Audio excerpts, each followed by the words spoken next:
प्रधानमंत्री आज दिन भर कई स्थानों पर वहाँ मौजूद रहे। प्रधानमंत्री ने तिरुमाला तिरुपति देवस्थानम में भगवान वेंकटेश्वर के दर्शन किए, वहाँ पर पूजा अर्चना की और इसके अलावा प्रधानमंत्री ने आज महबूबाबाद में एक रैली की, करीमनगर में भी उन्होंने रैली की और केसीआर पर कटाक्ष किए प्रधानमंत्री ने। वहाँ पर काफ़ी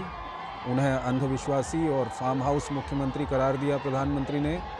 साथ ही साथ उन्होंने कहा कि अगर विकास और सामाजिक न्याय के लिए वोट देना है तो सिर्फ भाजपा ही उस पर खरी उतरती है। प्रधानमंत्री ने इस दौरान पूर्व प्रधानमंत्री नरसिम्हा राव को भी याद किया और अब प्रधानमंत्री इस वक्त हैदराबाद में रोड शो कर रहे हैं। ये सीधी दृश्य हम आपको दिखा रहे हैं। हमारे संवाददाता, वरिष्ठ संवाददाता विनोद मिश्रा हमारे साथ जुड़ चुके हैं। अभी कुछ देर में हम उनसे बातचीत भी करेंगे। फिलहाल ये दृश्य हम आपको हैदराबाद से दिखा रहे हैं।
तो ये सीधे दृश्य इस वक्त हम आपको हैदराबाद से दिखा रहे हैं। तेलंगाना में विधानसभा चुनाव के लिए मतदान होना है और उससे ठीक पहले प्रधानमंत्री ने आज दिन भर वहाँ पर चुनाव प्रचार किया भारतीय जनता पार्टी के लिए। प्रधानमंत्री ने महबूबाबाद में रैली की, प्रधानमंत्री ने करीमनगर में एक जनसभा को संबोधित किया। हमारे साथ हमारे वरिष्ठ संवाददाता विनोद मिश्रा जुड़ चुके हैं। विनोद जी, हम लगातार ये तो देखते हैं कि जहाँ जहाँ पर प्रधानमंत्री रोड शो कर रहे हैं, हमने अभी मध्य प्रदेश में देखा, उसके अलावा राजस्थान में देखा, काफ़ी संख्या में लोग पहुँच रहे हैं प्रधानमंत्री के रोड शो में और यहाँ भी उसी तरह के दृश्य हम देख रहे हैं। तेलंगाना में किस तरह के समीकरण आप देख रहे हैं? जोशी जी, आज आपने देखा जो इस तरह से पीएम का जो सुबह से का जो प्रोग्राम था, तिरुमला मंदिर से पूजा करने के बाद और 2-3 रैलियों का जो नाम आपने बताया है करीमनगर से और बाकी जो कॉन्स्टिट्यूंसी सब उनसे दौरा करने के बाद अब पीएम का जो रोड शो हैदराबाद में अभी हमारे दर्शक देख रहे होंगे स्क्रीन पे जी। ये इतना इम्पोर्टेंट है कि आप ये समझिए कि दक्षिण में बीजेपी के प्रचार प्रसार का जो अंग रहा है,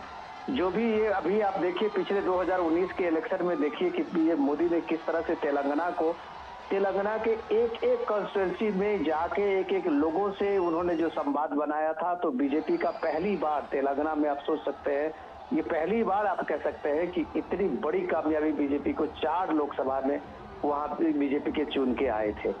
और तेलंगाना के पिछले चुनाव का आप 2018 में भी देखें तो पीएम मोदी ने जम के वहां पे इतना चुनाव प्रचार प्रसार के साथ साथ एक स्टार प्रचारक की भूमिका में अपने कंस्टिट्यूंसी के अपने उम्मीदवार को जिताने में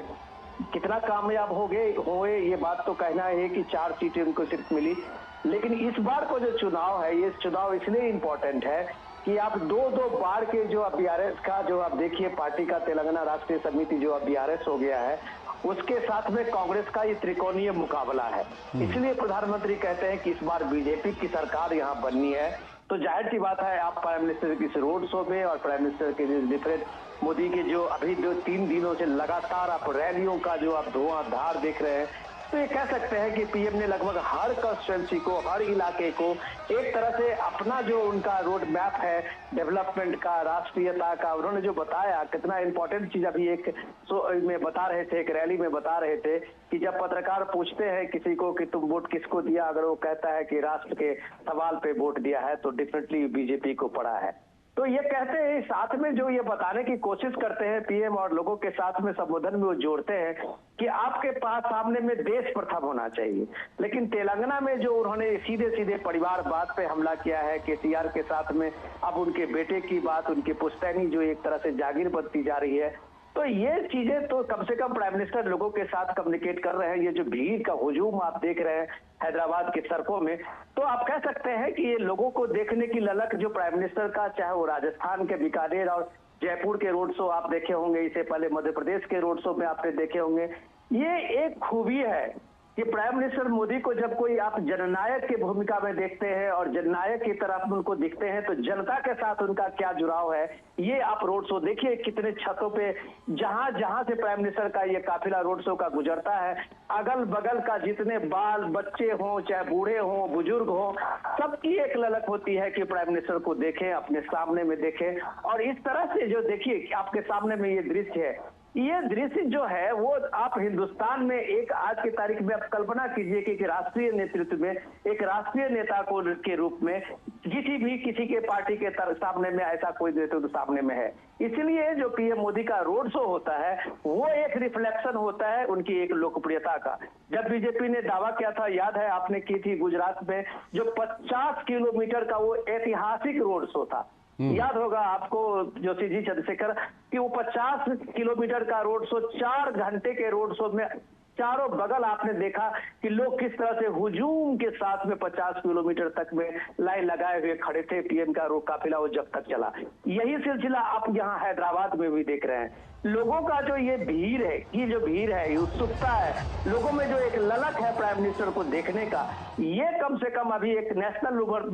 लीडर के रूप में आप कह सकते हैं ये प्राइम मिनिस्टर मोदी की सबसे बड़ी पूंजी है। और इसी पूंजी को लेकर जब प्राइम मिनिस्टर मोदी एक फेस बनते हैं, चाहे वो राजस्थान में फेस बने हो, चाहे वो मध्य प्रदेश में फेस बने हो, और आज तेलंगाना में भी वहां अगर बीजेपी का अगर कोई फेस है, चेहरा है, तो खुद प्राइम मिनिस्टर मोदी है। तो इसके पीछे सबसे बड़ी यही इस भीड़ की यही कामयाबी है। इसी रोड शो में जो लोगों की ललक है, इसी लोगों की जो उत्सुकता है, यही प्राइम मिनिस्टर को हर जगह एक फेस बनाता है, एक चेहरा बनाता है बीजेपी का। बिल्कुल विनोद जी, प्रधानमंत्री की लोकप्रियता और लोगों में उनके